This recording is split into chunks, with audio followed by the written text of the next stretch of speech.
দাও খোদা দাও আমায় আবার আমার দারাজ দিল। দাও খোদা দাও আমায় আবার আমার দারাজ দিল।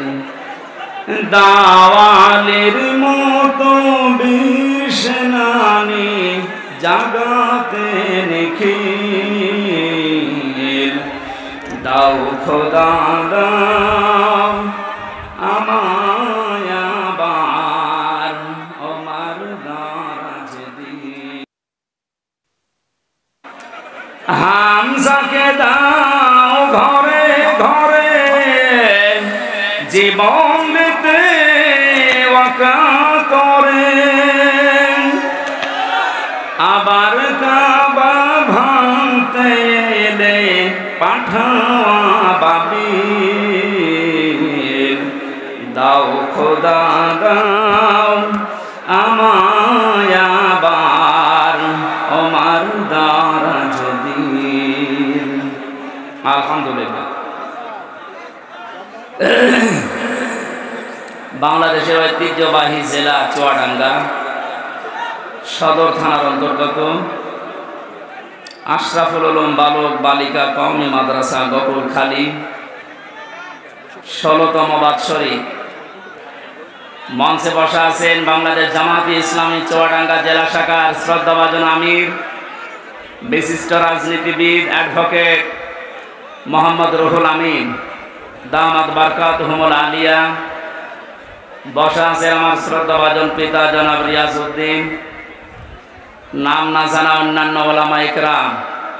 এতক্ষণ পর্যন্ত যিনি আলোচনা করলেন আপনাদের জেলার সন্তান মাওলানা হোসাইন আহমেদ মাহফুজ, সম্মানিত পরিচালক, মঞ্চে বসা অত্র এলাকার সর্বজন শ্রদ্ধাভাজন ব্যক্তিবর্গ, সামনে বসা মুসলমান ভাইরা, পর্দার আড়ালের সম্মানিতা মা এবং বোনেরা, প্রাণ প্রিয় চুয়াডাঙ্গাবাসী, দল মত জাতি বর্ণ ধর্ম নির্বিশেষে কোরআনের এই অনুষ্ঠানে যারা ইবাদত মনে করে এসেছেন, আপনারা স্বীকার করেন তো যে এটা ইবাদত? জবাব দেন। ইবাদত যেভাবে করা লাগে ঘন্টা খানিক ওইভাবে থাকে। কষ্ট হচ্ছে আমরা দেখতে পাচ্ছি। যে ইবাদতে কষ্ট বেশি হয় ওই ইবাদতে সওয়াব বেশি হয়। আজকের এই প্রচন্ড গরমে ঠাসাঠাসি করে জায়গা পাচ্ছে না, অনেকে বসতে দাঁড়িয়ে আছেন। আপনার ডবল সওয়াব হবে যদি কষ্ট স্বীকার করে ধৈর্য ধারণ করে। আমি আহ্বান জানাবো আপনি একটা ঘন্টা একটু কষ্ট করেন, কোরআন শুনতে এসেছে যারা ইবাদত মনে করে তারা বলছি আলহামদুলিল্লাহ। আল্লাহ পাক বলেন লাইন শাকারতুম লাযিদান্নাকুম ওয়া লাইন কাফারতুম ইন্না আযাবি লাশাদীদ। সূরা ইব্রাহিমের 9 নম্বর 7 নম্বর আয়াতে আল্লাহ জানিয়েছেন যদি আমার নিয়ামতের শুকরিয়া আদায় করো লাযিদান্নাকুম, লামে তাকিদ নুনে সাকিলা। আল্লাহ পাক গ্যারান্টি দিচ্ছেন ওই নিয়ামত আমি তোমাদের জীবনে বৃদ্ধি করে দেব। যদি না শুকরিয়া করো, গুরুত্ব না দাও, দাম দিতে না চাও, নাফরমানি করো, নিয়ামতটা কেড়ে নেব এবং আযাবের ভেতরে ফেলে দেব। চুয়াডাঙ্গাবাসী আমি কিন্তু গতানুগতিক কথা বলি না, যা বলি ওখান থেকে বাস্তব শিক্ষা বের করার চেষ্টা চালাই। একটু খেয়াল করে শোনা লাগবে। এই ছেলে কি সমস্যা কি? বললাম না যেভাবে আছেন কষ্ট করেন। আরে আমি একটা ঘোষণা দিয়ে নেই, এই চুয়াডাঙ্গা, বিশেষ করে চুয়াডাঙ্গা, মেহেরপুর, কুষ্টিয়া, আরে ঝিনাইদহ, 4-5টা জেলায় আপনাদের যিনি গরু ঠাকুর ছিল ঢুকতে দিত না। ঠাকুর তো পালিয়েছে।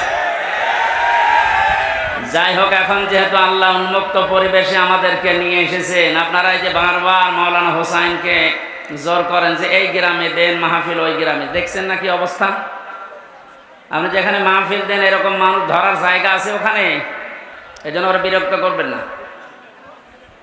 এই চুয়াডাঙ্গা জেলায় আমি 3টা অনুষ্ঠান অলরেডি দিয়েছি। সরোজগঞ্জ বাজারে একটা, দর্শন মাদ্রাসায় একটা, আর এই যে এটা। আশা করছি এবছরে যেহেতু আর ডেট পাওয়া যাচ্ছে না, খালিও নেই, সারা বাংলাদেশে 64 জেলায় 2-3টা করে ডেট থাকে। জীবননগর পাইলট স্কুলে একটা এখনো নেয়নি, ওইটা নেব ইনশাআল্লাহ। এই জন্য আর বিরক্ত করবেন, আপনারা এত কষ্ট করে বসে আছেন, আমাদের তো বিবেকে কেমন লাগছে যে আমি চেয়ারে আছি আর আপনারা জায়গাও পাচ্ছেন না, অনেকে এই গরমের ভেতরে দাঁড়িয়ে আছেন।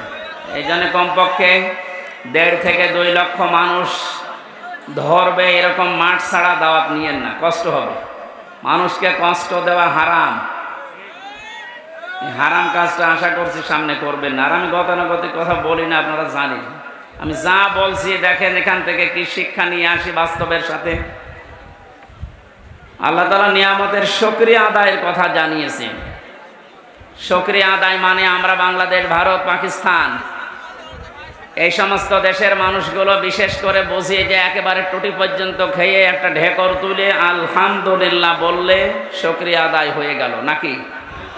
চুয়াডাঙ্গাবাসী আমরা যেহেতু কোরআনে কারিম থেকে কথা বলার জন্য এবং শোনার জন্য এসেছি, আর পৃথিবীতে যারা কোরআন দিয়ে কথা বলে এরাই সত্য কথা বলে। এতদিন আমরা শুনেছি কোরআনের আয়াত পড়তো ঠিক, কিন্তু উল্টা পাল্টা ফতোয়া দিত অনেকে, বলতো লাকুম দীনুকুম ওয়ালিয়া দীন, রাহুল বুখারী। একটা কথা হইল, আপনি আয়াত পড়ছেন কোরআনে আর দলিল দিচ্ছেন বুখারী। কোরআনে কারিম কি ওই রকম নাকি? আল্লাহ পাক এত অথেন্টিক ভাবে এটা রেখেছেন এবং কিয়ামত পর্যন্ত তিনি রাখবেন বলে ঘোষণা দিয়েছেন, ইন্না নাহনু নাযালনা যিকরা ওয়া ইন্না লাহু লাহাফিজুন। আল্লাহ বলেন অবশ্যই আমার এই কোরআনকে আমি আল্লাহ নিজে নাজিল করেছি, এই জিকির, এবং কিয়ামত পর্যন্ত এর সংরক্ষণের দায়িত্ব আমি আল্লাহ নিজে হাতে তুলে নিয়েছি। নবীজিকে আল্লাহ ধমক দিয়েছেন, ওয়ালাউ তাকাব্বালা আলাইনা বা'দাল আকাবিল লাআখাযনা মিনহু বিল ইয়ামিন সুম্মা লাকাতা'না মিনহুল ওয়াতিন।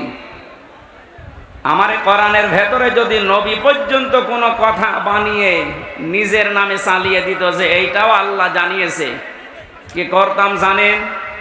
আমি নবীর ডান হাত চেপে ধরতাম, কণ্ঠ নালী কেটে ফেলে দিতাম।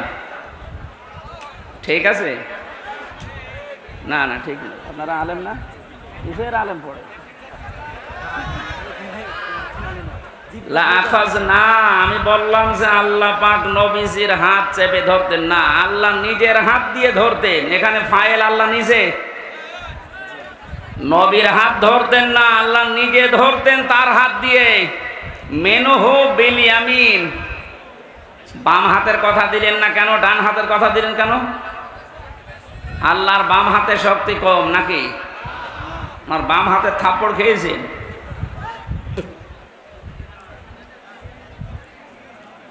এখানে আল্লাহ যে বিষয়টা দিয়ে বোঝে ভালো আমরা, সেই বিষয়ের উদাহরণ কোরআনে সেট করা, ওই সমস্ত বিষয়গুলো বোঝাতে। আমরা যেহেতু ডান হাতের শক্তি বেশি, এইটাই সচরাচর জানি নাকি?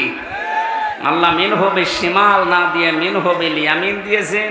এবং নবীর হাত ধরতাম বলেননি, আমি নিজের হাত দিয়ে নবীকে ধরতাম, তার মানে শক্ত করি।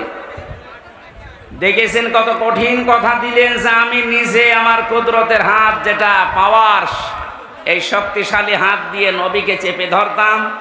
যে বিষয় দিয়ে কথা বলে আমার কোরআনের ভেতরে যদি বানিয়ে কথা বলতো যে এইটাও আল্লাহ জানিয়েছে, ওনার জহব্বা কেটে ফেলে দিতাম। যে নবীকে জীবনে কোনোদিন নাম ধরে ডাকলেন না, অসম্মান হবে, তার সম্মান নষ্ট হবে, এই কারণে নাম যেখানেই ধরেছেন রেসালাতের ঘোষণা দিয়েছেন, মুহাম্মাদুর রাসূলুল্লাহ। এইরকম পাওয়ারফুল সম্মানিত মানুষকে যদি বলে আপনার জহব্বা কেটে ফেলতাম, তাহলে যারা লাকুম দীনুকুম ওয়ালিয়া দীন বলে রাহুল বুখারী চালিয়ে দিচ্ছে, এদের কি কেটে ফেলা দরকার বলেন তো? আপনি কি কথা বোঝেন না আন্দাজে হাসতেছেন? এজন্য অথেন্টিক কিতাব এটা পৃথিবীতে। এই গুরুত্বপূর্ণ বিষয় আজকে শোনার জন্য যারা এসেছি, বিশ্বনবী জানিয়েছেন মান ক্বালা বিহি সাদাকা, যারা কোরআন দিয়ে কথা বলবে তোমাদের সামনে, তারাই সত্য কথা বলবে, কিন্তু কথাগুলো কোরআন থেকে হওয়া লাগবে। কথা বুঝতেছেন? অমান হাকামা বিহি আদালা, যারা কোরআন দিয়ে বিচার ফায়সালা করবে এরা ন্যায় বিচার কায়েম করতে পারবে। এই যে গত 4-5 দিন আগে আমার মামলা যতগুলো ছিল সব খারিজ করে দিয়েছে, আমার কোনো দোষ পাই।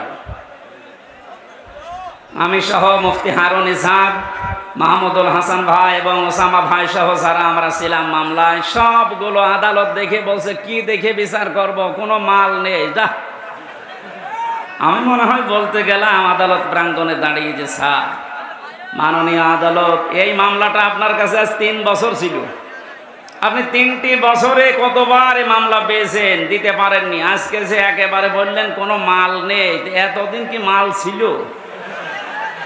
উনি বলতো যে হুজুর আমার হাত বাঁধা ছিল। কি ছিল? আজকে যখন হাত ওনার খুলেছে, শুধু এই বিচারপতির না, সারা বাংলাদেশের হাত আমরা এভাবে খুলে দিতে চাই। বৈষম্য বিরোধী ছাত্র আন্দোলনে যারা যোগ দিয়েছিল, যারা আন্দোলন করেছিল, তাদের যে 9টা দফা ছিল তার 1 নম্বরে কারো হাত বাঁধা থাকবে না।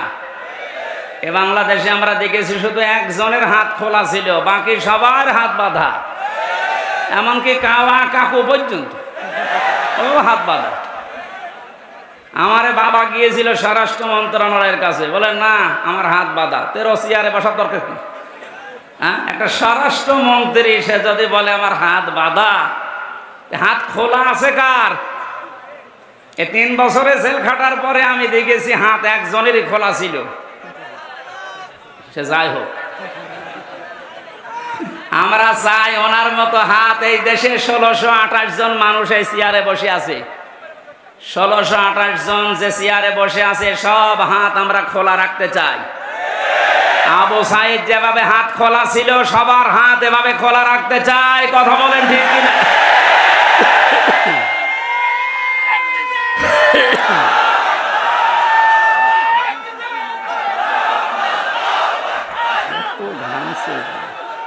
গরমে হয় না, এই মাহফিলগুলো শীতের সময় দেওয়া লাগে, ভেতরে আসলে ঘেমে শোধ চলছে।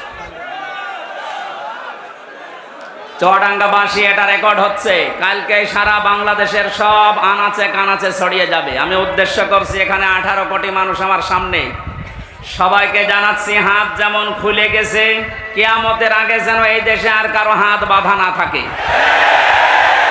আগামীতে যারা আসবে তারা যেন এভাবে হাত খুলে রাখে, যেন আমরা ন্যায় বিচার করতে পারি।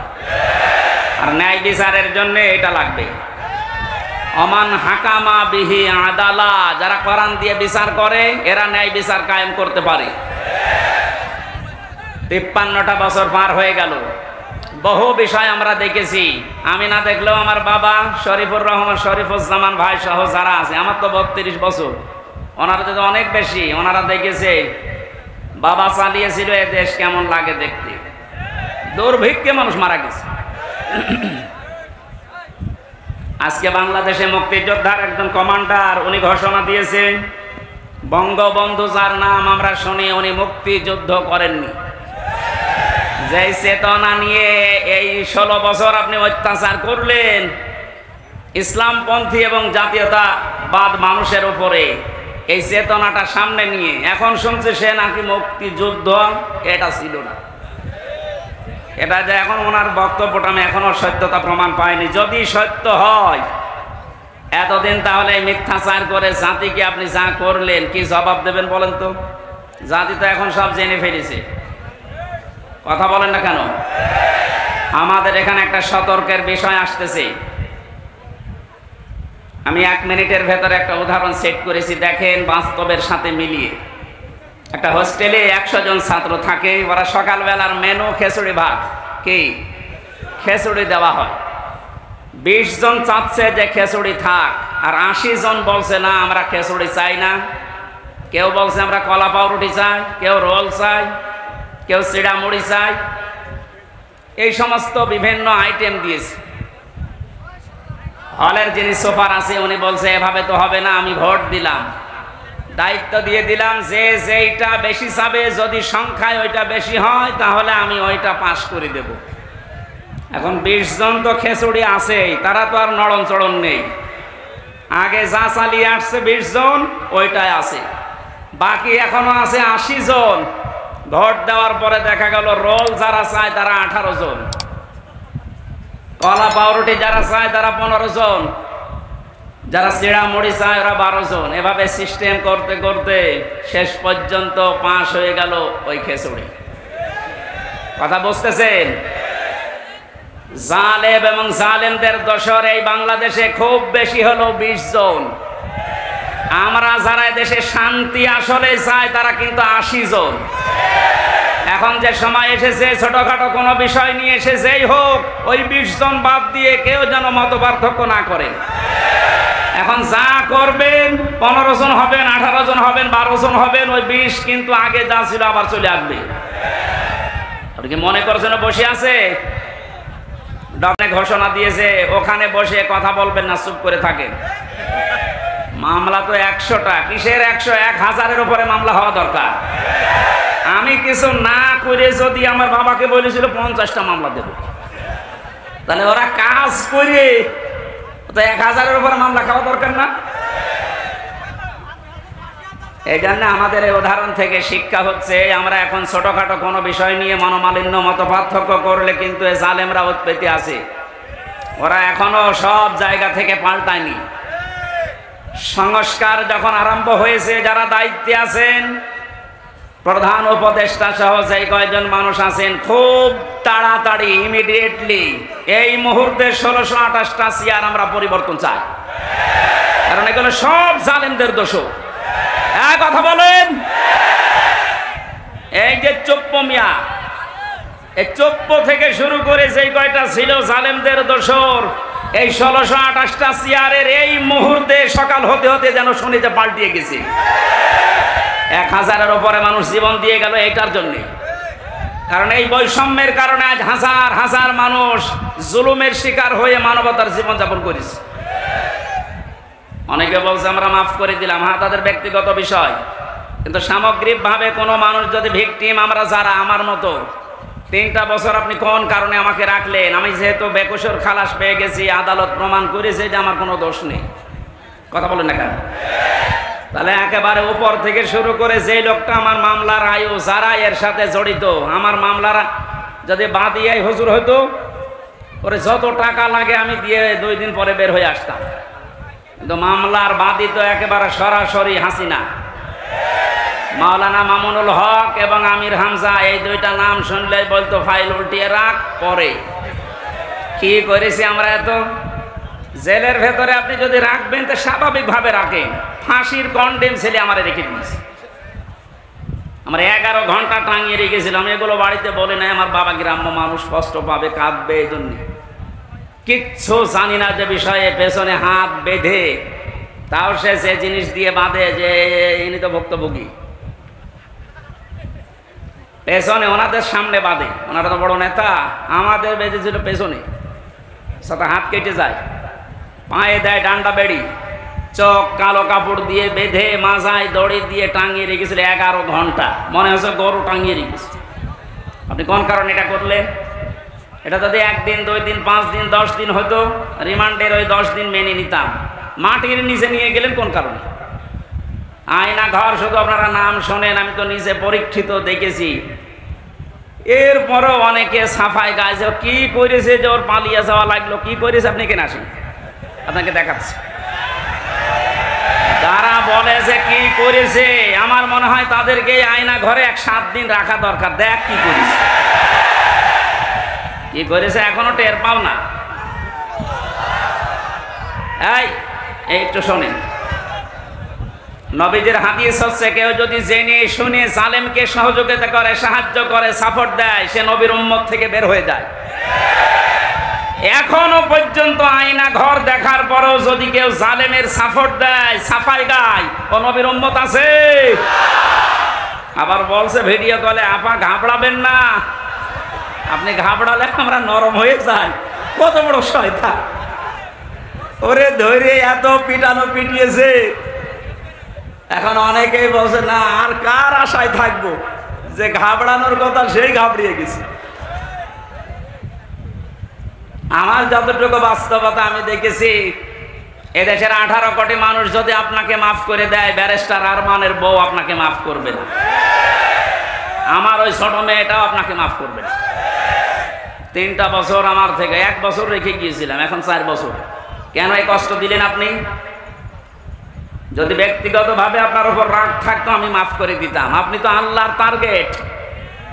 জালেম যারা, এরা টার্গেট হামজার, শরীফের, কার? চুয়াডাঙ্গাবাসী ভালো করে শোনেন, এই জেলায় যারা জালেম ছিল ওরা কিন্তু শরীফের টার্গেট না, ওরা রুহুল আমিনের টার্গেট না, ওরা সরাসরি টার্গেট আল্লাহর। শব্দটা শুনতে ছোট মনে হচ্ছে। সূরা শূরা 42 নম্বর আয়াত, 25 নম্বর পারার 6 নম্বর পৃষ্ঠা 13 নম্বর লাইনে আছে। এটা ইবনে কাসিরে পাবেন। আল্লাহ পাক বলেন, ইন্নামাস সাবিলু আলাল্লাযিনা ইয়াযলিমুনান নাস, ইলা আখির আয়াত। রব্বুল আলামিন বলেন, অবশ্যই আমি আল্লাহ মামলা দায়ের করব, কেস করব তাদের বিরুদ্ধে যারা মানুষ হয়ে মানুষের উপরে জুলুম করেছে। জুলুমের সীমা ছাড়িয়ে গেলে, দেওয়ালে যদি একেবারে পিঠ ঠেকে যায়, তখন মানুষ আর সহ্য করতে না পেরে কাজ করে। যেটার বাস্তবতা আমার কুষ্টিয়ায় হানিফের বাড়ি ভাঙা দেখি আমি দেখেছি। একটা মানুষের উপরে কত বড় রাগ হলে বাড়ি ইট পর্যন্ত খুলি নিয়ে চলে যাচ্ছে। আর একজনকে দেখলাম ঝিনাইদহে উলঙ্গ করে পিটিয়ে মেরে টাঙিয়ে রেখেছে। থাক,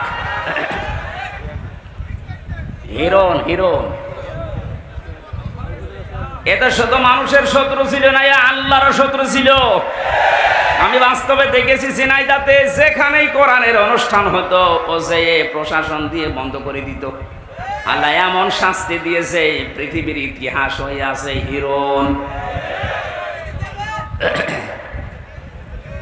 এই জন্য জালেমরা কিন্তু পৃথিবীর মানুষের মামলার আসামি না, এরা আল্লাহর মামলার আসামি। আপনি কি আল্লাহর মামলার আসামি যারা, আল্লাহর অভিযোগে অভিযুক্ত যারা, তাদের পক্ষ নিতে পারেন? বলেন পারেন? আপনার বিবেকটা কাজে লাগাবেন। নিয়ামতের শুকরিয়া আদায়ের কথা বলছিলাম। কেউ যদি কোনো নিয়ামত পেয়ে শুকরিয়া আদায় করতে চায়, 3টা মাধ্যম আছে। 1 নম্বরে মুখে স্বীকার করা যে হ্যাঁ এটা নিয়ামত। ও চুয়াডাঙ্গাবাসী, নিজের বিবেককে প্রশ্ন করেন তো, এই সমস্যা কি? এই দাঁড়ানো যাবে না ভাই, কথা বন্ধ করো। আমরা মুখ দিয়ে স্বীকার করলাম যে এটা নিয়ামত। কেন? বাস্তবে দেখেছি এই যে বিশাল অনুষ্ঠানটা কোরআনের কথা শোনানো হবে বলে ওরা সাজিয়েছে। এই অনুষ্ঠানটা আগস্টের 5 তারিখের আগে যদি কেউ করতে চাইতো 10 জায়গায় অনুমতি নেওয়া লাগতো। 6 তারিখ, 7 তারিখ, 8 তারিখে একটা ঘোষণা এসে গেছে ডক্টর মোহাম্মদ ইউনূসের পক্ষ থেকে। অন্যান্য ধর্মের মানুষেরা যেভাবে তাদের ধর্মীয় অনুষ্ঠান পালন করে, এদেশে মুসলমানেরা কোরআন প্রচার করবে, কোনো মহারথীর অনুমতির প্রয়োজন আর নেই। এটা নিয়ামত না? কত বড় নিয়ামত আপনি জানেন? কয়েকদিন আগে বাংলাদেশ জামাত ইসলামী কুষ্টিয়া জেলা শাখার উদ্যোগে পুরা কুষ্টিয়া জেলার প্রায় 550 আলেমকে দাওয়াত দিয়েছিল একটা সেমিনারে। সব ঘরানার আলেমরা ছিল। 3.5 ঘন্টা থেকে 4 ঘন্টা সেখানে আলোচনা করেছে কোরআনের উপরে, হাদিসের উপরে। আপনি একটু ভাবেন তো, এটা যে 550 আলেম এক জায়গায়, আগস্টের 5 তারিখের আগে এত মানুষ না, 5 জন আলেম এক জায়গায় হলে 10টা মামলা হয়ে যেত। এত বড় নিয়ামত আল্লাহ যাদের মাধ্যমে দিলেন, শহীদ আবু সাইদ, শহীদ মুগ্ধ সহ, রায়হান সহ, ইয়ামিন সহ যারাই 1000-এর উপরে শহীদ হয়েছে, আল্লাহ তাদের শাহাদতের সর্বোচ্চ মাকাম যেন পৌঁছিয়ে দেন। বলেন আমিন। আমরা স্বীকার করছি যে মুক্ত জীবন এটা নিয়ামত, কিন্তু এদেশের ওই যে 20% এখনো পর্যন্ত স্বীকার করছে না। গতকালকের একটা ভিডিও, সে এখনো পর্যন্ত জালেমের সাফাই গাচ্ছে যে না, উনি কি কিছু করেনি দেশের জন্য? হ্যাঁ করিস। একটা রাস্তা বানাতে যদি 2 কোটি টাকা খরচ হয়, 3 বার বাজেট করে 9 কোটি টাকা খরচ করিস। 2 কোটি খরচ করে 7 কোটি আল্লাহর রাস্তায় নিয়ে চলে গেছে। এই যে আল্লাহর রাস্তায় নিয়ে গেছে বললাম কেন? ওই দরবেশের কারণে। দরবেশ কত টাকা আত্মসাৎ করেছে দেখেছেন? 36,000 কোটি। আপনি জীবনে যদি গণনা করে তো জীবন শেষ হয়ে যাবে। দরবেশের যদি এই হাল হয়, যেগুলো ধরবেশ, ওগুলোর অবস্থা কি? আমার মনে হয় পালিয়ে যারা গেছে এদের টাকা পয়সাগুলো ডক্টর ইউনূস ঘোষণা দিয়েছে, এগুলো সব ফিরিয়ে আনা হবে। তাড়াতাড়ি করেন, সবগুলো ফিরিয়ে নিয়ে আসেন। শুধু ফিরিয়ে নিয়ে আসা না, যারা টাকা পয়সা আত্মসাৎ করেছে, বেগম পাড়া বানিয়েছে, এদের স্ত্রী সন্তান পুত্র যা আছে সব রাষ্ট্রের কাজে লাগান। টাকা পয়সাগুলো নিয়ে এসে আপনি একটু দেশের মানুষের কাছে দেন, দেখেন দেশটা দাঁড়িয়ে যাবে। কোনো অভাব নেই এদেশে, অভাব শুধু সুষ্ঠু বন্টনে। এই সুষ্ঠু বন্টন যেন হয়, আমরা এরকম মানুষকে এখন সামনে চাই। কথা বলেন ঠিক কিনা? ওনার যখন বলল যে আমার 2টা ছেলে হাফেজ আলেম হবে, আমার মন হৃদয় ভরে গেছে। এরকম মানুষকে আপনি দায়িত্ব দেবেন, যে মানুষগুলো কোরআনে কারিম নিজে পড়ে, সন্তানকে পড়ায়। আমি এর আগে শুনেছিলাম যে ওনার ভাই, যে টরিক ভাই নাকি, উনি একটা মাদ্রাসা অলরেডি নিজে একা একা চালায়, এবং চুয়াডাঙ্গার ভেতরে ওইটা নাকি একটা মডেল। কয়েকদিন আগে আমি মালয়েশিয়া ছিলাম, মেজানুর রহমান আজহারি ভাইয়ের সাথে কয়েকটা প্রোগ্রাম ছিল। উনি আমাকে বলছিল টরিক ভাই সালাম দিয়ে, উনি আসবে বাংলাদেশে কিছুদিনের ভেতরে। কুষ্টিয়াতে একটা প্রোগ্রাম নেওয়ার কথা জানিয়েছি, কুষ্টিয়ার স্টেডিয়াম মাঠে। উনি আর আমি থাকবো, আপনারা ইনশাল্লাহ যাবেন, দাওয়াত দিয়ে দিলাম অগ্রিম। চুয়াডাঙ্গাবাসী 100 জনের 80 জন আমরা এখন স্বীকার করে নিলাম যে হ্যাঁ, এটা আমাদের জন্য নিয়ামত। কিন্তু ওই জালেমরা তারা এখনো পর্যন্ত স্বীকার করে না যে এই স্বাধীনতা এটা নিয়ামত। কথা বলেন না কেন? তাহলে নিয়ামত পাওয়ার পরে আমরা যারা 80 ভাগ শুকরিয়া আদায় করলাম, মুখ দিয়ে স্বীকার করছি যে হ্যাঁ এটা নিয়ামত, 20 ভাগ যারা আছে এখনো পর্যন্ত স্বীকার করছে না। আপনি মাঝে মাঝেই দেখবেন ওরা নতুন নতুন ইস্যু তৈরি করে এই 20 জন বিশৃঙ্খলা তৈরি করছে। প্রথমে ওরা অমুসলিমদেরকে দিয়ে চেষ্টা চালিয়েছিল সংখ্যালঘু নাম দিয়ে। জামাতে ইসলামের কেন্দ্রীয় আমির যিনি ডাক্তার শফিকুর রহমান ঘোষণা দিয়েছেন এই বাংলাদেশে কোনো সংখ্যালঘু সংখ্যাগুরু নেই। সুতরাং এই ইস্যু তুলে যারা মানুষের ভেতরে বিদ্রোহ তৈরি করতে চাচ্ছেন তাদের হালে পানি নেবে না ইনশাআল্লাহ। ন্যায়ও নেই, পৃথিবী বুঝে গেছে না এটা ওদের দুর্বিসন্ধি। এরপরে ওরা আস্তে আস্তে চালিয়েছিল প্রধান বিচারপতিকে দিয়ে দেশটা অস্থিতিশীল করতে, ছাত্রদের সামনে ধরা পড়ে গেছে। এরপরও যখন পারে নাই, চেষ্টা চালিয়েছে আনসার দিয়ে। কিসের আনসার? 42,000 আনসার নিয়োগ হয়েছে এই দেশে এই 9 সাল থেকে শুরু করে 24 সাল পর্যন্ত। তার 32,000 সবগুলো গোপালগঞ্জে। 42,000-এর 32,000 যদি গোপালগঞ্জের হয়, বাকি 63 জেলার মানুষ আমরা ঘাস কাটছি।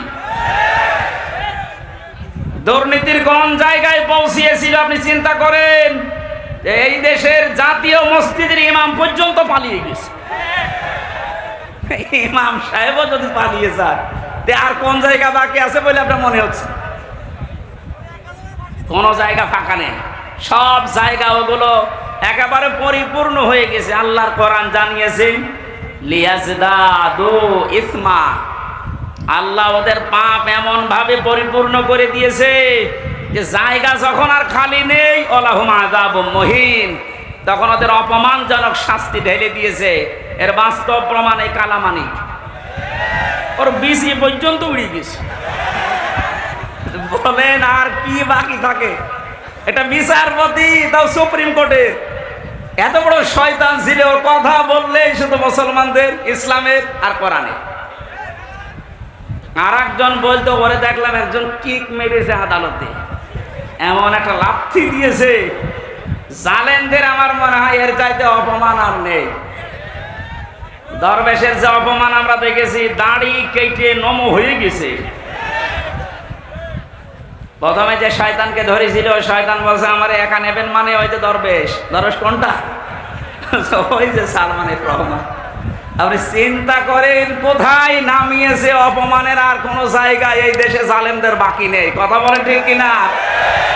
এ ধরা ধরেছে কে? 20 ভাগ মানুষ এখনো স্বীকার করেন না আপনারা। এই জন্য নতুন নতুন করে আপনারা কু তৈরি করছেন। প্রধান বিচারপতিকে দিয়ে একবার চেষ্টা চালিয়েছে, পারে নাই। আনসারদেরকে দিয়ে চেষ্টা চালিয়েছে, ওটাও পারে নাই। যারা দায়িত্বে আছেন এদেশের এখন আহ্বান জানাবো, কিসের আনসার? পুলিশ ছাড়া যদি দেশ চলতে পারে, আনসার ছাড়া এক আর দুই। এ বাহিনী বিলুপ্ত করে দেন, কোনো দরকার নেই। আনসার নাম নিস, আনসার মানে সাহায্যকারী। কিসের সাহায্য করেন আপনি? যেই কয়টা ধরা পড়েছে সবগুলো বলছে আমাদেরকে মাঠে নামিয়েছে এই সাহায্য করার জন্য। ওরা এরপরে ডাক্তার লাগিয়েছে, পারে না। এরপরে গার্মেন্টস কর্মীদেরকে লাগাচ্ছে সামনে, এটাও পারবে না। ওদের যা চরিত্র আমি মনে হয় দেখতে পাচ্ছি, গোয়ালন্দ ঘাটের এই মেয়েদেরকে ওরা নামাবে। আর কি বলবো বলেন? এ চাইতে নিচু শব্দ ওরা জানা নেই, কারণ ওদের চরিত্রের দিকে তাকিয়ে বললাম এত নিচে নামতে পারে। জেলখানায় মানুষ এমনিতেই থাকে অসহায়। গিয়াসউদ্দিন মামুন এবং অপু ভাই আর আমি এক জায়গায় ছিলাম। আমাদের তিনজনকে টার্গেট নিয়েছিল যে সিসি ক্যামেরা লাগিয়ে দাও। ওই উপর থেকে শয়তান দেখতো, ওদের সাথে কেউ আমাদের সাথে কেউ কথা বললে তাড়াতাড়ি করে ওকে কল দিয়ে বলতো ওদেরকে তাড়াতাড়ি আলাদা কর। এমনিতেই আসি ফাঁসির কন্ডেম ছেলে, এরপরে 24 ঘন্টা তালা লাগান, এরপরে সামনে কারারক্ষী বসা, এরপরে যোগাযোগ বিচ্ছিন্ন, এরপরে যদি সিসি ক্যামেরা লাগিয়ে থাকে বলেন তো কেমন লাগে? সুতরাং আমাদের উচিত, আমরা যেহেতু নিয়ামতের শুকরিয়া আদায় করার জন্য আয়াতটা পড়লাম, আমরা স্বীকার করছি 80 ভাগ মানুষ যে আমরা আসলে এখন একটা নিয়ামত পেয়েছি। 2 নম্বরে মনের ভেতর একটা আলাদা শান্তি লাগবে, যেটা আমার লাগে, আপনাদের লাগছে না? 3 নাম্বারটা কি? নিয়ামতের শুকরিয়া আদায় করার জন্য 3 নাম্বার আল্লাহ পাক বলেন যে নিয়ামতটা পেয়েছো এটা পৌঁছিয়ে দাও জায়গা মতো। আমি যেহেতু হাদিস পড়েছিলাম, ন্যায় বিচার কায়েম করার জন্য কোরআন লাগবে। এই জন্য এই নিয়ামতকে সর্বোচ্চ জায়গায় নেওয়ার জন্য কোরআনের বিধান রাষ্ট্রীয়ভাবে কায়েম করা লাগবে। বাবার কথা বলছিলাম, উনি চালিয়েছেন, স্বামীও চালিয়েছে দেশ, বউও চালিয়েছে, চাচা চালিয়েছে জোর করি, প্রত্যেকেই তো চালিয়েছে দেখলাম। ও বাংলার মুসলমানেরা এখন শুধু দেখতে বাকি আছে আল্লাহর এই কালাম দিয়ে দেশটা চললে কেমন দেখা যায়। এটা দিয়ে বাংলার সংসদ চলুক, কারা চান দেখে? লিল্লাহি তাকবীর।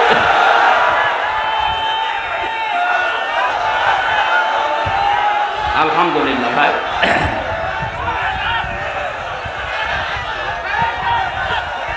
ঠিক আছে।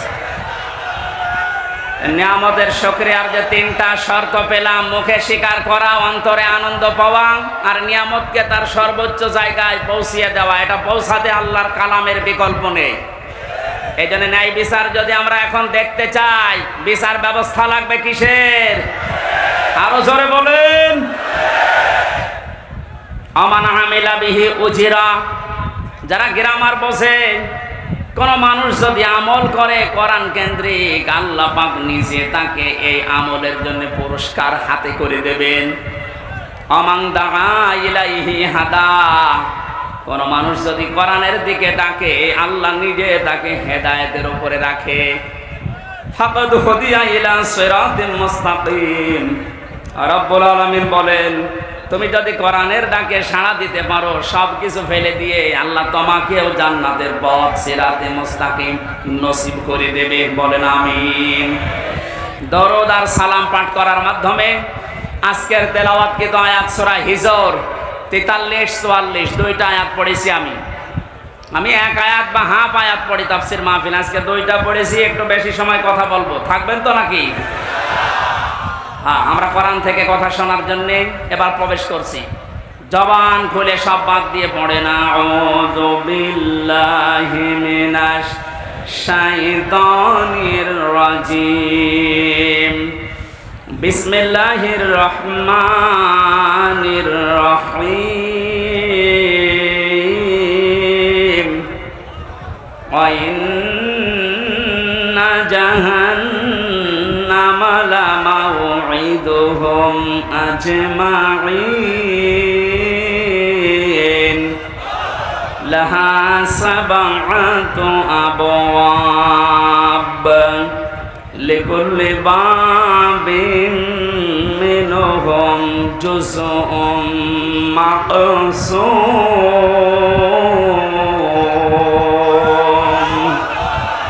صدق الله العظيم সূরা হিজর কোন সূরা 99টা আয়াত আছে আসলে প্রচন্ড গরমে তো এত ফ্যান চলছে এরপরও আমার কষ্ট হচ্ছে আর আপনারা এত গরমে বসে আছেন শেষ করে দেব নাকি যাক কিছু মানুষ চলে যাক একটু ফাঁকা হোক যাক কিছু মানুষ চলে যাক কিছু চলে যান রাস্তায় শুনতে শুনতে যান ভাই ওই যে শরীফ ভাই চলে গেল ওনার মতো চলে যান যান যান যান কিছু মানুষ চলে যান আমরা একটু আরামে কথা বলি যান সুবহানাল্লাহ আলহামদুলিল্লাহ লা ইলাহা ইল্লাল্লাহ সুবহানাল্লাহ আলহামদুলিল্লাহ লা ইলাহা ইল্লাল্লাহ লা ইলাহা ইল্লাল্লাহ মুহাম্মাদুর রাসূলুল্লাহ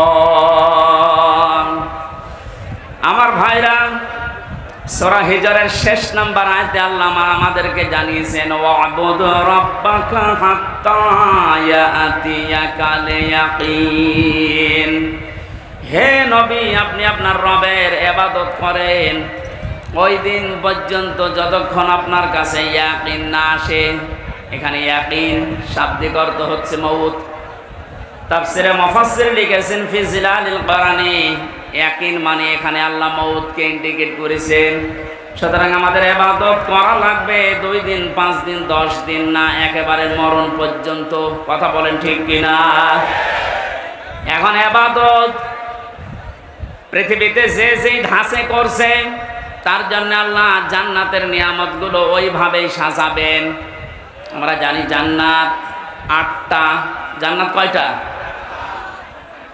জান্নাত মূলত একটা এর স্তরগুলো আল্লাহ সাজিয়েছেন 8টা আমরা প্রসারিত জানি কিন্তু কোরআনে কারিমে আল্লাহ জান্নাতের স্তর সাজিয়েছেন 100টার উপরে দুনিয়াতে যে ধরনের ইবাদত করবে কাজ করবে আমল করবে কিয়ামতের ময়দানে আল্লাহ তাকে ওই ধরনের জান্নাতে প্রবেশ করাবে সিস্টেম অপর পৃষ্ঠায় দেখুন যেই মানুষরা দুনিয়াতে যে ধরনের অপরাধ করবে গুনাহ করবে পাপ করবে আল্লাহ পাক কিয়ামতের ময়দানে তাকে ওই ধরনের জাহান্নামের দরজা দিয়ে প্রবেশ করিয়ে শাস্তি দেবে জাহান্নামের বর্ণনা কোরআনে কারিমে আয়াত অনুযায়ী আল্লাহ বলেন লাহা 7 আবওয়াব এর আগে যেহেতু জাহান্নামের আলোচনা চলছিল এইজন্য দ্বারা আল্লাহ জাহান্নামকে ইঙ্গিত দিয়েছেন জাহান্নাম আল্লাহর কাছে একটা এর দরজা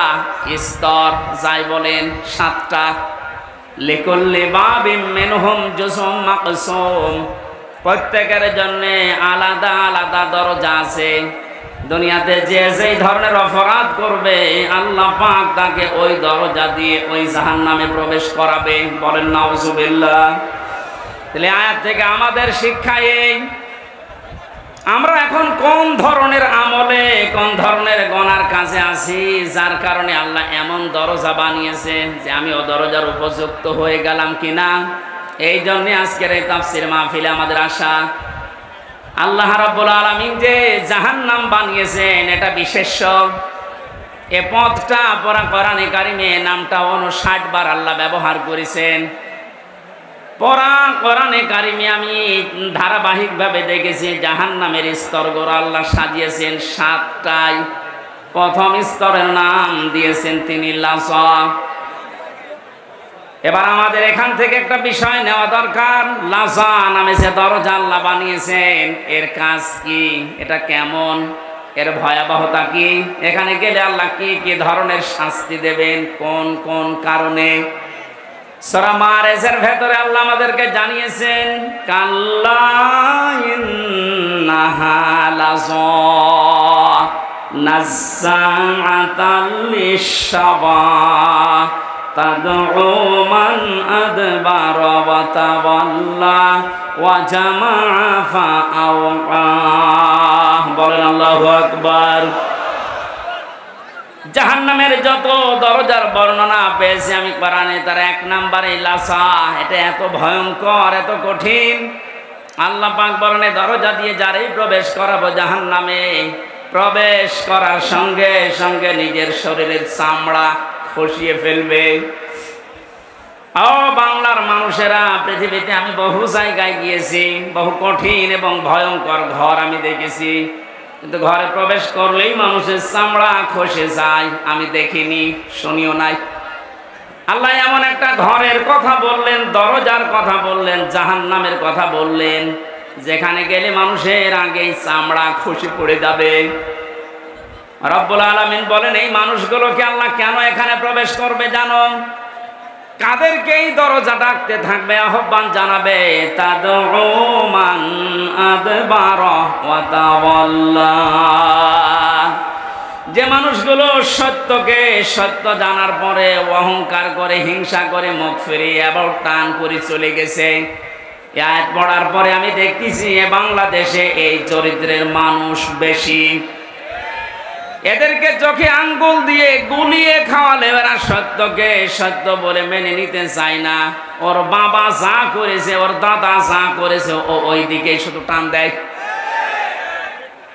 আল্লাহ পাক বলেন, তাদউ, ডাকবে তাদেরকে, ইলাসা মান আদবারা ওয়া তাওয়াল্লা। যে ব্যক্তি এতবার করে, মুখ ফিরিয়ে নেয়, অহংকার করে, যারা দাম্ভিকতা করে, আল্লাহর কোরআন থেকে, আল্লাহর আয়াত থেকে যারা মুখ ফেরায়।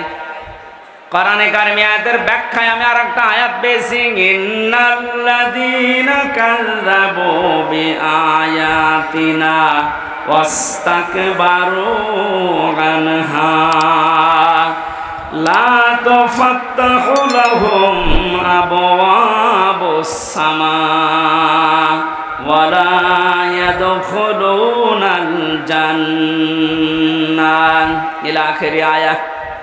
সূরা আরাফের 41-40 নম্বর আয়াতে আল্লাহ জানিয়েছেন, নিশ্চয় যারা আমার আয়াতকে মিথ্যা মনে করে, মিথ্যা প্রতিপন্ন করে, এবং কথা শোনার পরে যারা মুখ ফিরিয়ে অহংকার করে চলে যায় আমার কোরআনের সাথে, এই মানুষগুলোর প্রথম শাস্তি হচ্ছে লা তুফাত্তাহু লাহুম আবওয়াবুস সামা। এদের জন্য আকাশের কোনো দরজা খোলা হচ্ছে না, হবে না। ও বাংলার মুসলমানেরা, মুসলমান নাম নিয়ে যারা কোরআনের কথা শোনার পরে যারা মিথ্যা মনে করে যে না এগুলো মনে হয় আল্লাহ দেয়নি, হামজা বানিয়ে বলতে পারে, আবার শোনার পরে যারা অ্যাবাউট টান করে মুখ ফিরে অহংকার করে চলে যান, তাদের জন্য কিন্তু আকাশের সব দরজা বন্ধ। প্রশ্ন আসতে পারে, দরজা খোলা বন্ধ এ আমার কি দরকার? না, আজরাইল যখন মানুষের জান কবজ করবে সঙ্গে সঙ্গে ওইটা নিয়ে কিন্তু আকাশেই উঠবে। কোথায়? আল্লাহ এক বচন যদি দিতেন যে বাব, তাহলে একটা দরজা বন্ধ থাকতো। আল্লাহ আবওয়াব দিয়েছেন বহু বচন। কোরআনের কথা শোনার পরে যারা অহংকার করে চলে যাবেন, মরণের পরে আপনার একটা দরজাও আপনি খোলা পাবেন না, সব দরজা আপনার জন্য বন্ধ। তো ফাত্তাহু এটা মজারে, বর্তমান, ভবিষ্যৎ, প্রেজেন্ট, ফিউচার। সুতরাং এখন যারা আল্লাহর আয়াতের সাথে এই আচরণ করছেন তাদের আমল আকাশে ওটা বন্ধ হয়ে গেছে, কোনো দরজা খোলা নেই। মরণের পরে আপনার এই রূহকে আল্লাহ উপরে তুলতে দেবে না, সব দরজা বন্ধ করে দেবে। বিবেক থাকলে ভাবেন তো কত কঠিন বিষয় এটা। দুনিয়ায় এতটুকু বিপদে আজ হাজারো মানুষ নিজের দলের বিপক্ষে কথা বলতেছে, আর কিয়ামতের এই কঠিন ময়দানে সব দরজা আপনার জন্য আল্লাহ বন্ধ ঘোষণা দিয়ে দিল। ওয়ালা ইয়াদখুলুনাল জান্নাহ, কোনদিন জান্নাতে যাচ্ছে না, যাবেও না। আল্লাহ একটা উদাহরণ সেট করেছেন, হাত্তা ইয়ালিজাল জামালু ফি সাম্মিল খিয়াত, যতদিন পর্যন্ত সূচের ছিদ্র দিয়ে উট প্রবেশ করে যেতে না পারে। চুয়াডাঙ্গাবাসী কোনোদিন কল্পনাও আসে এটা যে সূচের ছিদ্র দিয়ে উট যেতে পারে? কথা বলে না কেন? এটা যেমন অসম্ভব, আল্লাহর কোরআনের কথা শোনার পরে বিশ্বাস হতে চায় না, অহংকার করে চলে যাচ্ছেন আপনার জন্য জান্নাতে যাওয়া ওই রকম অসম্ভব। ওয়াকাযালিকা নাজিজিল মুজরিমিন, আল্লাহ বলেন পাপিষ্ঠদেরকে এইভাবে আমি শাস্তি লাগাবো।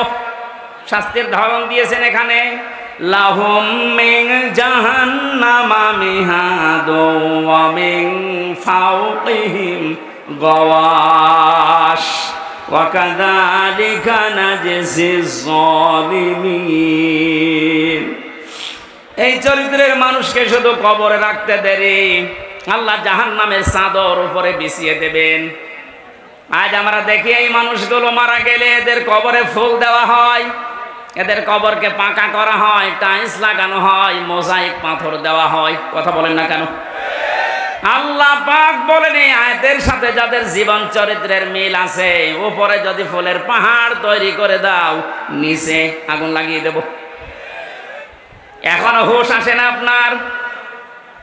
সারাটা জীবন কোরআনে কারিমের বিপক্ষে অবস্থান নিয়েছে, কোরআনের কথা শুনলে যারা অনুমতি দিতে চায় না, বাধা দিয়েছে। আমি নাম ধরে বলছি, এই টোটন মিয়া। আজকের যে দ্বিতীয় মেহমান মাওলানা হোসাইন, ওর বাড়ি আলমডাঙ্গাতে। আমি জেলখানা থেকে বের হওয়ার পরেই এই 6 মাস আগেও একটা মাহফিল নিয়েছিল আমার, ওনার কাছে অনুমতি নিতে গেছে, ধমক দিয়ে বলছে কোরআন শোনা দরকার কি, গান শুনতে পারো না? কোরআনের ব্যাপারে এই কথাও যেই দিন বলেছে সেই দিন থেকেই ও বেঈমান। ও যদি মারা যায় ওর জানাজা জায়েজ নেই, ওরে কবরে দেওয়া জায়েজ নেই, ওরে পুড়িয়ে ফেলা লাগবে। কারণ ও তো এমনিতেও জাহান্নামে যাবে, অমনিতেও জাহান্নামে যাবে। এটা আমি বানালাম। হ্যাঁ, সূরা আরাফ 8 নাম্বার 9 নাম্বার পারায়, 8 নাম্বার পারায়, 8 পারায় আছে, 14 নাম্বার পৃষ্ঠার 7 নাম্বার লাইনে 40 নাম্বার আয়াত। এটা যত তাফসীর আছে বাংলাদেশে আপনি খোলেন, একটাই কথা লেখা আছে, কোরআনের কথা শোনার পরে যাদের বিশ্বাস হয় না, অত অনুমতি দিতে পারতো যে ঠিক আছে কোরআন থেকে কথা বলবে, অসুবিধা নেই। একটা হিন্দুর কাছে গেলে পর্যন্ত সে একটু না একটু বিবেচনা করে, আর কিসের মুসলমান দাবি করে? ও সরাসরি ঘোষণায় দিয়ে দিয়েছে কিসের কোরআন, গান শুনতে পারো না। এই মানুষগুলো মারা গেলে কবরে আপনি যতই ফুলের পাহাড় তৈরি করেন, নিচে আল্লাহ আগুন লাগাবে। এ আয়াতে প্রমাণ। শুধু আগুন লাগাবে না, জাহান্নামের চাদর দিয়ে আল্লাহ ঢেকে দেবে। কথা বলেন ঠিক কিনা? ওয়াকাযালিকা নাজিজিজ যালিমিন, আল্লাহ এইভাবে করে জালেমদেরকে একটার পর একটা শাস্তি দিতেই থাকবে। আল্লাহ যদি শুধুমাত্র যে শাস্তি দিয়ে শেষ এতটুকু বলতেন, আমি আয়াতটা পড়তাম না। জালেম মারা যাওয়ার পর থেকেই শুরু, কতদিন পর্যন্ত ওর কবরে হাসরে জাহান্নামে শাস্তি হতে থাকবে আল্লাহ বাদে কেউ জানে না। এজন্য আমাদের এখান থেকে সাবধান হওয়া দরকার, আমরা যেন কেউ জালেম হয়ে না যাই। দুঃখজনক বিষয়, বাংলাদেশটা দ্বিতীয়বার স্বাধীন হওয়ার পরে আমরা কয়েকদিনে 6, 7, 8, 9, 10 এই 4-5 দিনে অনেক জালেমকে নতুন করে জুলুম করতে দেখেছি। না, আপনি ঠিক করেননি, আপনি থামেন। এক জালেমের হাত থেকে যদি আর এক জালেমের হাতে আমরা পড়ি, 1000 মানুষ জীবন দিল কোন কারণে? এখনো 2700 মানুষ বেডে, হাসপাতালের বেডে এখনো কাতরাচ্ছে। এই জন্য এগুলো যারা করছেন আপনি থামবেন।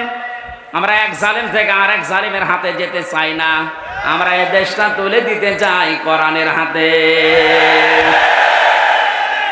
এ বিষয়ে কারো মত পার্থক্য আছে? কারা কারা চান এর হাতে দিতে দেখি? লিল্লাহে তাকবীর।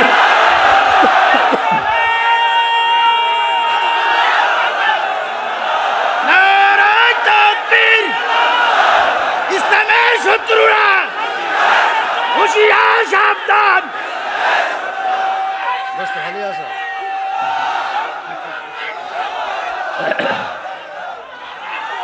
চুয়াডাঙ্গাবাসী, এই জন্য যে মানুষগুলো আপনি মুখ ফিরিয়ে চলে যাবেন, আপনার জন্য লাজা খোলা আছে।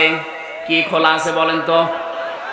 যারা আলেম আছে, তাফসীর বোঝে যে কত বড় কঠিন জায়গা, লাজার বর্ণনা দিতে গিয়ে আল্লাহ নিজে আশ্চর্য হয়ে গেছেন, এত কঠিন জায়গা। এই যে নাজ্জাআতাল লিশাবা, হাড়ের সাথে যে চামড়া লেগে থাকে, আগে চামড়া তুলবে, এরপরে হাড় থেকে আর একটা হাড় করবে, এর নাম শাওয়া। এটা ফি জিলালিল কোরআনে আছে। এত বড় ভয়ঙ্কর শাস্তি আর কোন জাহান্নামের ভেতরে আছে বলে আমি তাফসিরে পাইনি। অথচ এইটার জন্য এক নম্বরে যারা কোরআনের কথা শোনার পরে মুখ ফিরিয়ে চলে যায়। 2 নম্বরে ও জামা ফাআওয়া, যারা সম্পদ জমা করে আর সংরক্ষণ করার জন্য চেষ্টা চালায়। এই 15 বছর আমরা এইটাই দেখেছি। জায়েজ না জায়েজ নেই, প্রত্যেকটা বিভাগের অবস্থা এই ছিল।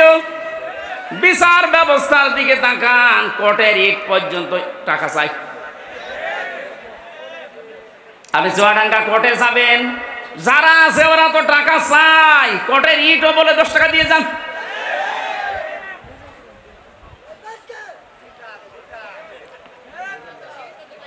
আমি প্রথম যখন গ্রেফতার হয়েছিলাম সেই 11 সালে, আমরা যখন থানা থেকে ছেড়ে দিল, ওখানে যে দাঁড়িয়ে আছে গেটে, বলছে টাকা দেন। টাকা কোথায় পাবো? না, ওই যে আপনাকে দেখতে এসেছিল, ওরা টাকা দিয়েছে আমি জানি। শেষে 10 টাকা দিলাম, তাও খুশি।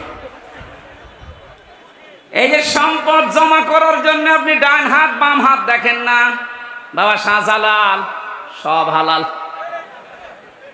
মসজিদের টাকা পর্যন্ত যারা আত্মসাৎ করে, মসজিদের দায়িত্ব নেওয়ার জন্য অনেককে দেখা যায় পিড়াপিড়ি করছে, জোর জবরদস্তি করে। আরে মসজিদের দায়িত্ব নিয়ে কোনো মানুষ টাকা মেরে খাবে এ ভাবা যায়? অথচ বাংলাদেশে এরকম মসজিদ নেই। মসজিদের ক্যাশিয়ার কয়েক বছর পরে দেখা যাচ্ছে ধনী হয়ে যাচ্ছে, টাকা মনে হয় ফেরেশতারা দিয়ে যায়।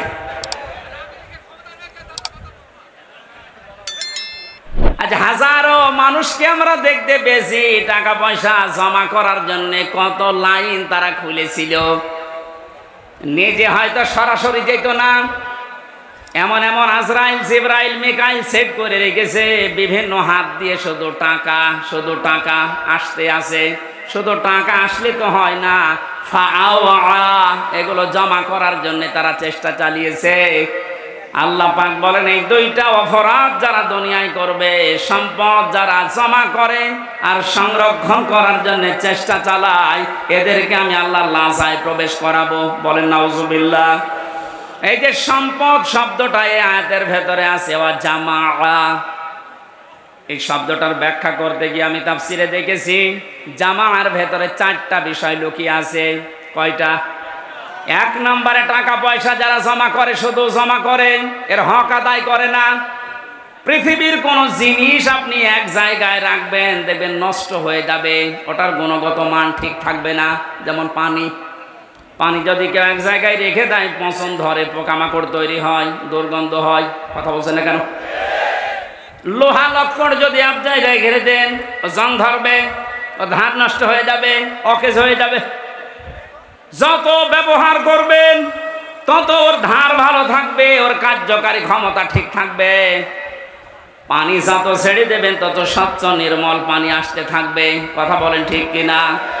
পৃথিবীর কোনো জিনিস আপনি এক জায়গায় রাখলে ও ঠিক থাকবে না, এইটাই ফাইনাল। এই যে যারা এলেম শিখেছে, আলেমরা যদি এলেম বন্টন না করে শুধু জমা করে রাখো, জানা এলেম ভুলে যাবে। যত বর্ণনা করবে, যত জানাবে, না জানা এলেম আল্লাহ তারে দান করবে।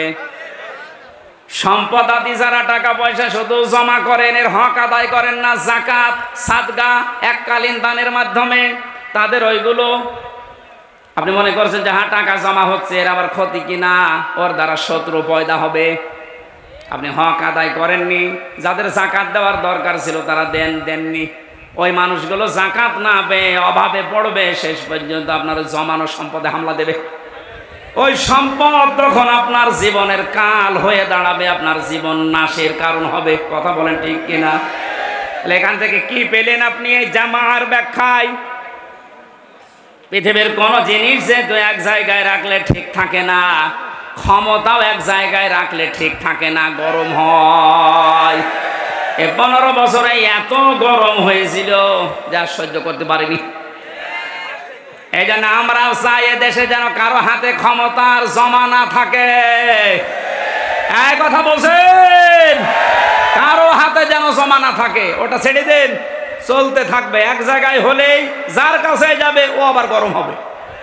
ও গরম হলে এখন যে জালেম বিদায় নিয়েছে এর চাইতেও মারাত্মক হবে। গলা ব্যথা হয়ে যাচ্ছে। দিয়েছেন জামার ব্যাখ্যায় যে 4টা অর্থ পেয়েছে। 1 নম্বরে অর্থ সম্পদ, 2 নম্বরে ক্ষমতার চেয়ার। যারা এটাকে বারবার জমা করার চেষ্টা করে কিন্তু এর হক আদায় করে না, এই মানুষগুলোকে আল্লাহ জাহান্নামে লাজায় প্রবেশ করাবে। 3 নম্বরে অস্ত্র শস্ত্র, এগুলো যারা জমা করে কিন্তু এগুলোর যে ব্যবহার যাদের দ্বারা করা উচিত তারা না করে অবৈধ মানুষ ব্যবহার করে। আজ হাজার হাজার মানুষকে দেখেছি যাদের হাতে অস্ত্র তোলা জায়েজ নেই, ওই মানুষগুলো অবৈধ অস্ত্র নিয়ে ঘোরাফেরা করে আর মানুষের অর্থ সম্পদ বিভিন্ন কায়দায় খায়। 4 নম্বরে পেয়েছি মান সম্মান। মান সম্মান আপনি জমা করতেই থাকবেন, জমা করতেই থাকবেন। এর যে একটা হক আছে এই সম্মান রক্ষা করার, ওই পর্যন্ত আপনি নিয়ে যেতে পারেন না। আমার মনে হয় অর্থগুলো একটু কঠিন হয়ে যাচ্ছে। আলেমরা যারা আছে তারা তো বুঝতেছে এই জামার ব্যাখ্যায় ইবনে কাসিরের ভেতরে 4টা অর্থ আছে। ফাওয়া শুধু জমা করে তা না, এটা যেন সংরক্ষণ করে রাখা যায় এই দুর্বিসন্ধি তারা তৈরি করে। যত টাকা এরা অবৈধভাবে কামাই করেছিল, কিভাবে এটা সংরক্ষণ করা যায় একেবারে এইটে গুটে বসেছিল, কিন্তু আল্লাহ সহ্য করে নাই, সবগুলো এখন ধ্বংস করে দিয়েছে। এমনও কোটি কোটি টাকার মালিক এখন জেলখানায় বসে এই যে ফ্লোরে আমরা যেভাবে ঘুমিয়েছি ওইভাবে ঘুমাচ্ছে। কি হলো আপনার টাকা দিয়ে?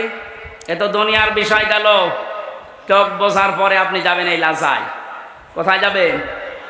আল্লাহ আমাদেরকে যেন এরকম জায়গায় নিয়ে যান, বলেন আমিন। তাহলে আমরা আজকে একটা দরজার বর্ণনা শুনলাম যে লাজা নামে যে দরজা আল্লাহ জাহান্নামে বানিয়েছেন। জাহান্নামে একটা, এর দরজা 7টা। তার 1ম নাম্বার লাজা, এত কঠিন ভয়ঙ্কর, গেলেই চামড়া খসে যাবে, হাড় থেকে আলাদা হয়ে যাবে। 365 জায়গায় জোড়া দেওয়া আছে, সবগুলো এই দরজা দিয়ে ঢুকলে আল্লাহ খসিয়ে ফেলবে। আল্লাহ এই কঠিন ভয়ঙ্কর শাস্তির মুখোমুখি আমাদেরকে যেন না করেন। যে শাস্তির কথা, যে আমলের কথা আমরা শুনলাম, যে সত্য শোনার পরে আমরা জানার অ্যাবাউট টান না করি। সম্পদ আদি যেগুলো আল্লাহ দেয় এগুলো আন্দাজে জমা করে সংরক্ষণ করার কোনো দরকার নেই। যা করব এটা যেন বৈধ পথে হয়। আল্লাহ আজটা আমাদের সবার জীবনে যেন সেট করে দেন, আমিন। প্রচণ্ড গরমে আমি আর পারছি না, আল্লাহুম্মা আমিন। লা ইলাহা ইল্লা আনতা সুবহানাকা ইন্নী কুনতু মিনাজ জালিমিন। রব্বুল আলামিন, এই প্রচণ্ড গরমে বসে থাকায় দায় আমার। এত বড় কঠিন গরমের ভেতরে তোমার বান্দাগুলো চাতক পাখির মতো শুয়ে আছে, বসে আছে, দাঁড়িয়ে আছে। যেখানে যে যে কষ্ট করেছে আল্লাহ, কষ্টের প্রতিদান তুমি নিজের হাতে দিও। কোরআনের জন্য যারা কষ্ট করে তাদের প্রতিদান তুমি নিজে দেবে ঘোষণা দিয়েছো। আজকের এই অনুষ্ঠানে যে কয়টা কথা আমরা শুনেছি কোরআন থেকে আমাদের জীবনে সেট করে দাও। মাহফিলের আয়োজন করতে গিয়ে যারা শ্রম দিয়েছে আল্লাহ আমাদের শ্রমগুলো কবুল করো। এই মাদ্রাসার সম্মানিত মহাতামিম সহ যারা শিক্ষক শিক্ষিকা আছে, ছাত্র ছাত্রী আছে, ইখলাসের সাথে দায়িত্ব পালন করা এবং তাদের ইলম শিক্ষা করার তৌফিক দাও। বাইরের দেশ থেকে যারা টাকা পয়সা পাঠিয়ে মাহফিলের আঞ্জাম দিয়েছে আল্লাহ তাদের টাকায় বরকত দাও, তাদের শরীর সুস্থ রাখো। এলাকায় মাটির নিচে যত মানুষ ঘুমিয়ে আছে আল্লাহ এদেরকে ক্ষমা করে দাও। রব্বুল আলামিন, হামিদুল মাস্টার নামে এক বান্দা দোয়া চেয়েছে, আল্লাহ তুমি তাকে মাফ করে দাও। আমার শ্রদ্ধাভাজন বাবা বসে আছে, আল্লাহ আমার বাবার কবরে আছে, তাদের ক্ষমা করে দাও। আমার মা অসুস্থ, শেফায়ে কামেলা আজলা নসিব করো। এটা আমার নানির এলাকা, আল্লাহ আমার নানা নানি সহ যত মানুষ কবরে আছে জান্নাত দিয়ে দাও। মাওলানা হুসাইন তার বাবাকে হারিয়েছে, আল্লাহ তার বাবার কবরটা জান্নাত বানিয়ে দাও। মাহফিলের প্রধান অতিথি শরীফুজ্জামান শরীফ, আল্লাহ তোমার বান্দাকে যোগ্যতা সম্পন্ন বান্দা বানাও। জনগণের দায়িত্ব নেওয়ার আকাঙ্ক্ষা করেছে, তোমার ইলমে যদি জানা থাকে তাকে দিয়ে মানবতার কাজ হবে, ইসলামের কাজ হবে। আল্লাহ তুমি তাকে কবুল করো। সম্মানিত সভাপতি আলহাজ শরীফুল ইসলামকে কবুল করো। যত আলেম এখানে এসেছে, আমার বন্ধুরা এসেছে, আমার উস্তাদরা এসেছে, যত আলেম এখানে বসে আছে, আলেমদেরকে আলেম হিসাবে কবুল করে নাও। মা বোনদেরকে পর্দা আড়ালে যারা বসে আছে এদেরকে খাদিজার মতো আয়েশার মতো বানিয়ে দাও। চুয়াডাঙ্গা জেলার উপরে তোমার রহমত নাসিল করো আল্লাহ। আল্লাহ তাআলা এই জেলার শ্রদ্ধাভাজন আমির বাংলাদেশ জামাত ইসলামী চুয়াডাঙ্গা জেলা শাখার অ্যাডভোকেট রুহুল আমিন ভাই, অ্যাডভোকেট আসাদুজ্জামান ভাই সহ অনেকেই তো আছে আজকে। আল্লাহ তাদের সারা জীবনের অপরাধ মাফ করে এই মানুষগুলোর জীবন কোরআনের জন্য কবুল করে নাও। বৈষম্য বিরোধী ছাত্র আন্দোলনে যারা শহীদ হয়েছে, আল্লাহ শাহাদাতের মর্যাদা নসিব করো। যে মানুষগুলো এখনো বেঁচে আছে অসুস্থ হয়ে বিভিন্ন হাসপাতালে, আল্লাহ শেফায়ে কামেলা আজেলা দান করো। মাদ্রাসার সভাপতি, সেক্রেটারি, ক্যাশিয়ার, মোতাওয়াল্লি সহ সদস্য যারা দায়িত্ব পালন করছে কোরআনের জন্য, দ্বীনের জন্য, আল্লাহ এদেরকে ওসমানের মতো বানিয়ে দাও। আমি সহ যারা অসুস্থ আছি শেফায়ে কামেলা আজেলা দাও। আমার কণ্ঠে মারাত্মক ব্যথা, আল্লাহ কথা বললেই ব্যথা বাড়ে। মুক্ত জীবনে যখন ফিরিয়েই দিয়েছো, আমার ব্যথাটা তুমি ভালো বানিয়ে দাও, আমার কণ্ঠটা ছেড়ে দাও। প্রশাসনের যে ভাইরা আজকে দায়িত্ব পালন করেছে, আল্লাহ চুয়াডাঙ্গা জেলার প্রশাসনের ওপরে তোমার রহমত নাজিল করো আল্লাহ। এ জেলার ডিসি, এসপি, টিওনো, ওসি সহ যত পুলিশ সদস্য ভাইরা এসেছে, এদের আজকের এই দায়িত্বটা ইবাদত হিসাবে কবুল করো। স্বেচ্ছাসেবক যারা দায়িত্ব পালন করলো, আল্লাহ এত কষ্ট তারা স্বীকার করেছে, এর জন্যই তাদের জান্নাতি বানিয়ে দাও। তোমার যে বান্দা আর বান্দি আজকে ইসলাম ধর্ম গ্রহণ করেছে, আল্লাহ এদেরকে তুমি ওমরের মতো, খাদিজার মতো বানিয়ে দাও। আগামীতে এই অনুষ্ঠানটা কোরআনের জন্য আরো বিশাল আকারে মঞ্জুর করো রব্বুল আলামিন। দোয়া করছি এই অবস্থায়, মাজলুম অবস্থায় আছি, অসুস্থ আছি, এ দেশে কিয়ামতের আগ পর্যন্ত কোন জালেম যেন চেয়ারে বসতে না পারে। এলাকায় মাটির নিচে যারাই ঘুমিয়ে আছে, এই কোরআনের ইজ্জতে তাদের মাফ করে দাও। আমার দুইটা সন্তান দিয়েছো, মাওয়া জান্নাত, ফারিহা জান্নাতকে তুমি আয়েশার মতো, খাদিজার মতো বানিয়ে দাও। আমার স্ত্রী অসুস্থ, শেফায়ে কামেলা আজেলা নসিব করো। হাফেজ আবু বকর সহ কত আলেম এখানে বসে আছে, আল্লাহ মাওলানা আব্দুল খালেক, মাওলানা মুর্শেদ, হাফেজ মিজান সহ যত আলেমরা এসেছি, হায়াতে তাইয়্যিবা, সিহাতে কুল্লিয়া সব কিছু দিয়ে দুনিয়া ভরপুর করে দাও। যখন এই মরণ আসবে মুখে জারি করে দিও লা ইলাহা ইল্লাল্লাহ মুহাম্মাদুর রাসূলুল্লাহ। একজন মুসলমান হওয়ার জন্য হুজুরের কাছে আসছে, এই জন্য আপনারা দেখেন সবাই হুজুর এখন তাকে ইসলাম ধর্ম গ্রহণ করাবে।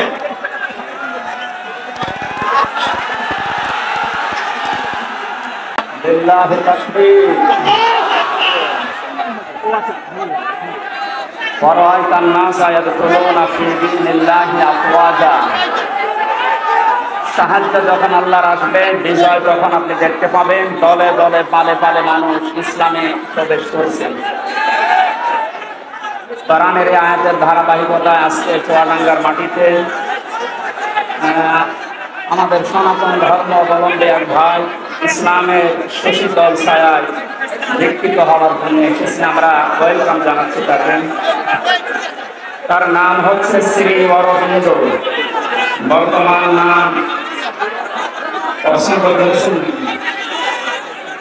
বর্তমান নাম রেখেছেন আমরা আব্দুল্লাহ। আলহামদুলিল্লাহ, আল্লাহর কাছে যে দুইটা নাম প্রিয় তার ভেতর আব্দুর রহমান এবং আব্দুল্লাহ। ওনার নাম আগে ছিল শ্রী অরবিন্দ। বর্তমানে স্বামী স্ত্রী দুইজনে ইসলাম গ্রহণ করছে, পেছনে ওনার স্ত্রী আছেন, আমাদের সামনে উনি দাঁড়িয়ে আছেন। বাড়ি সিহাবা ইউনিয়নের 7 নম্বর ওয়ার্ডে এখন বসবাস করছেন। আমরা পৃথিবীর শ্রেষ্ঠ ধর্ম ইসলামে তাকে দীক্ষিত করছি। এফিডেভিট করা আছে কোর্ট থেকে, কোনো অসুবিধা নেই। বিসমিল্লাহির লা ইলাহা ইল্লাল্লাহু মুহাম্মাদুর রাসূলুল্লাহ আশহাদু আল্লা ইলাহা ইল্লাল্লাহু ওয়াহদাহু ওয়াহদাহু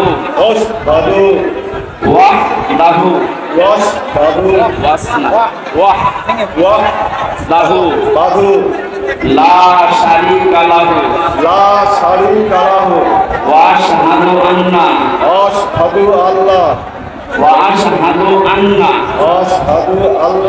আন্না মুহাম্মাদান আবদুহু ওয়া রাসূলুহু। আমি সাক্ষ্য দিচ্ছি আল্লাহ বাদে কোনো মাবুদ নেই, ইবাদত পাওয়ার যোগ্য কেহ নেই। তিনি এখন তার কোনো শরীক নেই। আমি আরো সাক্ষ্য দিচ্ছি হযরত মুহাম্মদ সাল্লাল্লাহু আলাইহি ওয়াসাল্লাম আল্লাহর বান্দা এবং রাসূল। আলহামদুলিল্লাহ। এখানে আমরা লক্ষ লক্ষ মানুষ আছি, সবাই কম বেশি গুনাহগার। ওনার এখন আর কোনো গুনাহ নেই, নিরপরাধ এবং নিষ্পাপ, গুনাহমুক্ত। এই বিশাল লক্ষ জনতার পক্ষ থেকে আমরা অনেকে আলিঙ্গন করছি ইসলাম পবিত্র ধর্মে দীক্ষিত হওয়ার জন্য।